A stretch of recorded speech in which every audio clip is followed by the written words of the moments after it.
Hi there. Well, you might have heard about IPM, but maybe you're not entirely sure as to what it stands for or even what it means. Well, IPM stands for Integrated Pest Management, and for years and years it's been used in agriculture as the best way to manage pests. And the theories and the philosophies behind IPM are just applicable in your home or where you work or in a hospital or in a school situation. So we call that community IPM. So let's talk about some of the key elements of IPM. Number one would definitely be sanitation or hygiene, and that involves not only cleaning up but decluttering a space as well.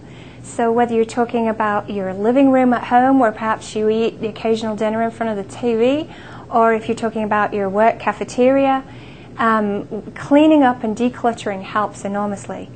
When you're inspecting whether an environment is particularly clean, you have to inspect from a pest perspective.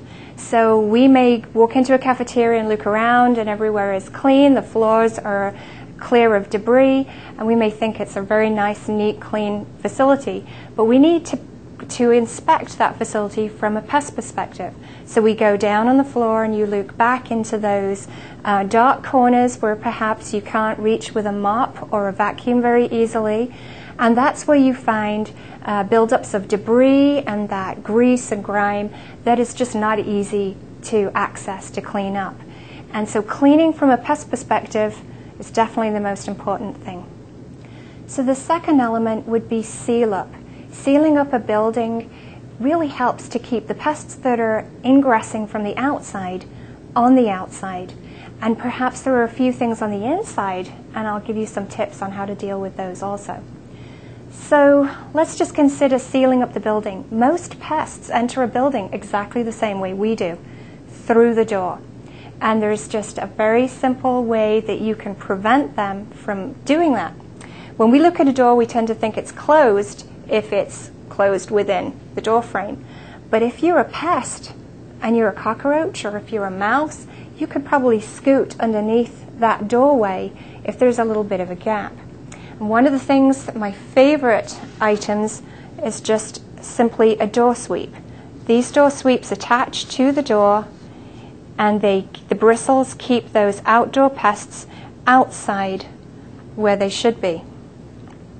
Inside, occasionally, we bring food items in, and that's the number 2 way pests enter buildings, is on people and things that we bring in. An example would be, if you could imagine a restaurant or a kitchen, and they have deliveries of food items. So we may think that we're buying just the particular food item, but very rarely, but on occasions, there's pests in the cardboard boxes that these items arrive in. And also maybe on occasions inside the box itself. So we tend to think that this is really well sealed and there's nothing going to get in or there's nothing going to get out. But actually that's not the case. And if a place has chronic problems with cockroaches accessing food items, or in particular rodents accessing food items, then you may want to consider using containers such as this one. Airtight containers. You move the food items into these containers. They're sealed, so we're excluding the pests from those food items. On rare occasions, you'll find that grains in particular are very prone to having the odd little bug in there with them. And in those cases, we're sealing those critters in so they don't get out. Another way that pests enter buildings are through cracks and crevices. And some of the smaller cracks and crevices we can seal using silicone sealant. This is a great option because silicone is elastomeric. It stretches and it contracts with the movement of the building. Okay, so other than clean up and seal up, what are the other elements involved in any IPM program? Well, I think the next one has to be monitoring, or inspecting and monitoring for pests on an ongoing, very active manner. One of the key tools that we use on inspections is, of course, the flashlight, because that helps us to illuminate those dark corners and underneath equipment, things that we can't necessarily see without the aid of some extra light. Some of the other tools that I like to use are monitoring traps. And this is just a flat, sticky monitoring trap. You can see you peel off the cover and you place it against the skirting board, and that's usually, pests like to run along lines, and so they'll follow the skirting board and they'll get stuck on this trap. Whereas I cannot be there 24/7 with my flashlight waiting to see a pest. These traps can be down and monitoring for you all of the time. So here are some of my favorite monitoring tools. We have a little box trap that's up against the skirting board, and that will catch those critters that run along that corner of the room. And then we have a UV light, and these are particularly helpful with flying insects that might be in the environment. That UV light is very attractive to them.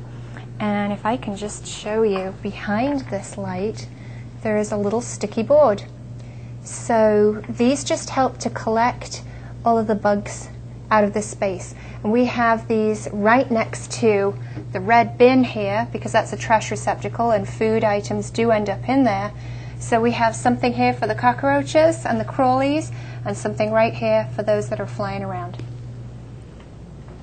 So when using integrated pest management, we try to focus on prevention. But sometimes there's already a problem. So how do we approach that? Well, we look to find out, we play detective is what we do.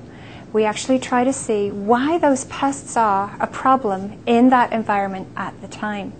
And we solve those underlying problems. And that's why IPM is considered very sustainable.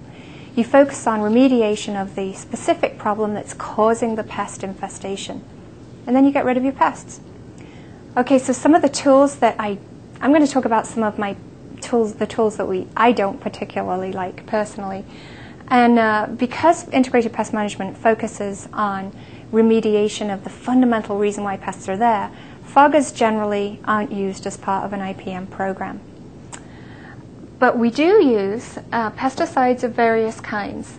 We have some dust formulations for crack and crevice treatments, and sometimes you'll see your pest management professional apply them using one of these devices, and this is called a puffer, and you just apply them.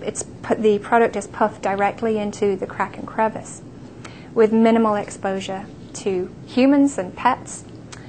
And then sometimes we use bait stations. And so this is a classic bait station where it sometimes has a sticky underside, so we can make sure we put that behind the refrigerator or in those places where quite often you find those pests. Ants and cockroaches in particular are very well managed using bait stations. And gels, baits and gels. This is a bait gun, and the insects will feed on the pesticide and take it back and spread it around. So you actually get multiple kills from some of these products rather than just the individual. So I particularly like that approach.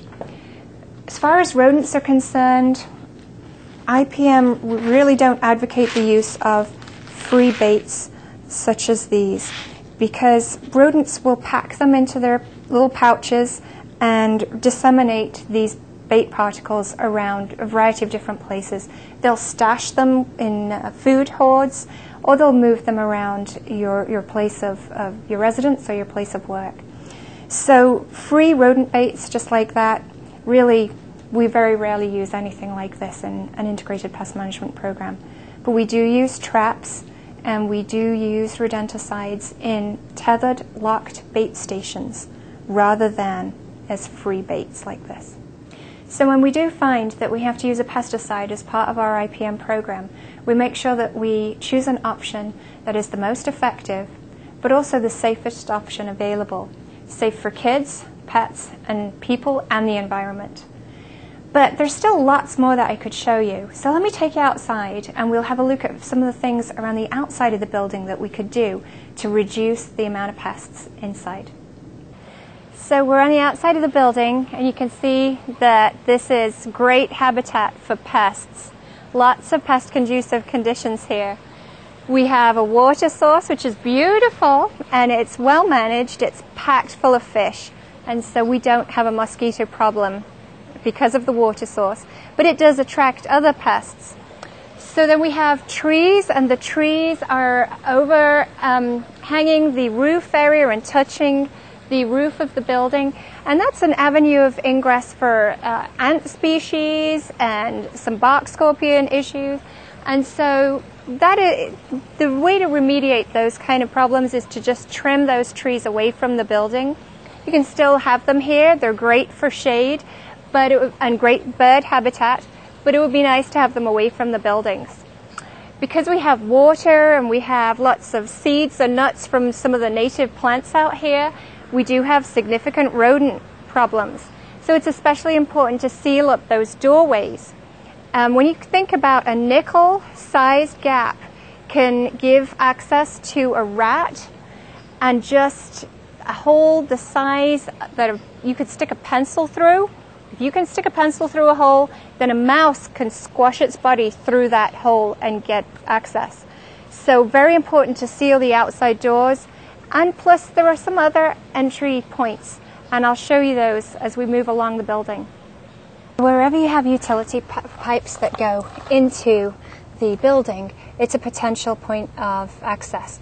This one here is fairly well fitted. It's tight up against the wall, and there is a seal.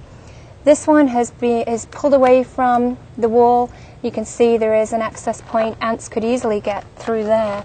And then this one we could actually pull away, and you can see that although there isn't a great deal of space to get into the building, the actual escutcheon plate itself becomes a harborage issue.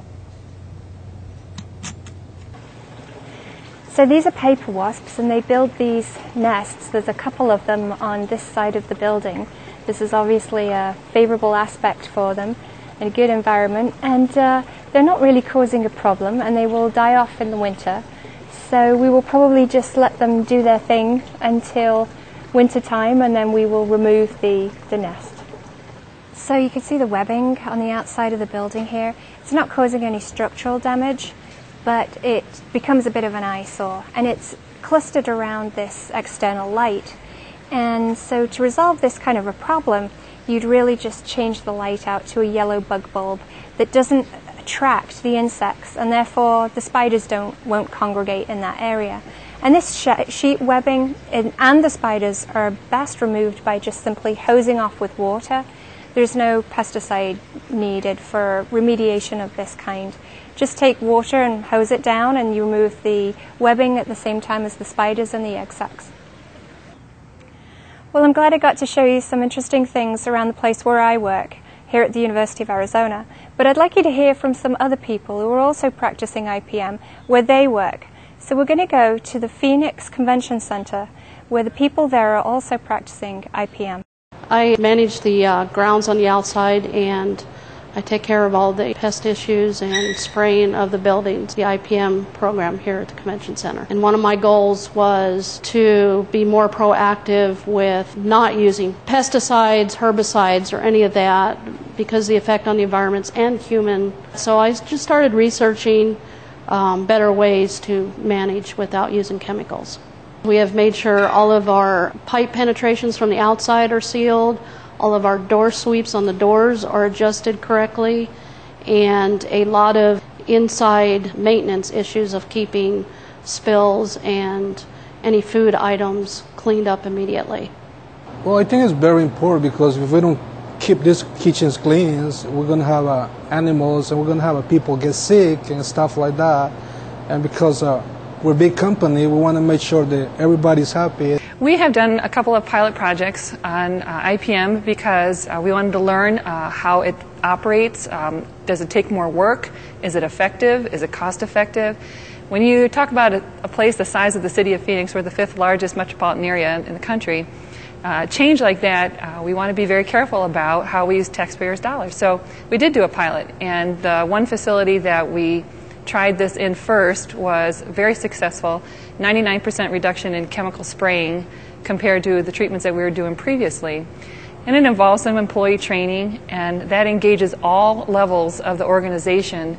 From the training aspect, there's a few that have to implement on a day-to-day basis and be that coordinator, and then working with the vendor community, which is also a very important aspect of trying to make change in an organization like this. We have worked very hard to get environmentally preferable purchasing in all of our operations.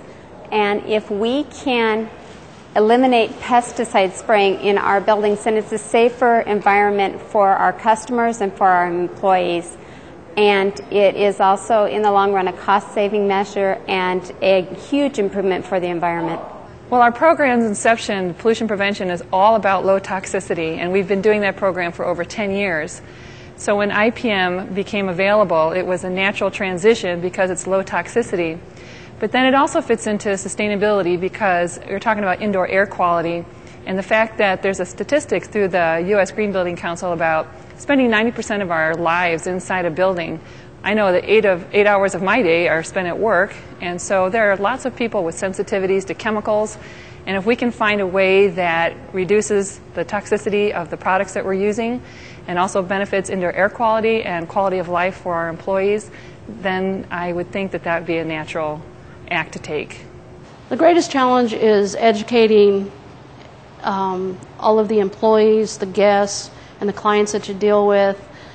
They don't understand that there are easier ways and a better approach to managing the pests without using a pesticide. And once they realize, well, I could have just picked up a vacuum and the issue would be gone rather than put down a chemical that's harsh. Who's being impacted by this program are the people who come to the convention center because they are in a building now that is not sprayed with pesticides. The people who work here are contractors in the library. It's the children who use the library. It's the librarians who work there, and the students of all ages who use the library as a resource are no longer exposed to pesticides because we don't spray on a regular basis. Anything we can do for the environment, for our future, it's definitely a plus, and once it's easily maintained, it's very easy. The controls in place, sweeps are where they need to be, all seals are taken care of. It really is a lot less than having to manage pesticides being applied. People want to do the right thing. People want to make their community safer, but sometimes it's not really obvious how to do it. So if we explain, this is how we did integrated pest management, and it works, it's effective, it's cost neutral, and it's good for the environment, it's hard to argue what the downside of that actually would be. What we have seen is a real excitement within our employees when we've told them that we're going from spraying on a regular basis to spraying only when we absolutely have to. We've seen that they are excited about having a safer work environment, about using fewer chemicals. So we would recommend it to all other municipalities because it is not only EPA sponsored, it is something that the entire city is moving toward. So I talked a little bit about IPM, or Integrated Pest Management. Talked about cleaning up, sealing pests out, inspecting and monitoring for pests. Talked about solving the fundamental reasons why pests become a problem in an environment. When we use pesticides, we opt for those that are the most effective options, but also that have the least impact on the environment and, most importantly, people. My name is Dawn Goosh. I work for the University of Arizona, and thank you very much for spending some time with me.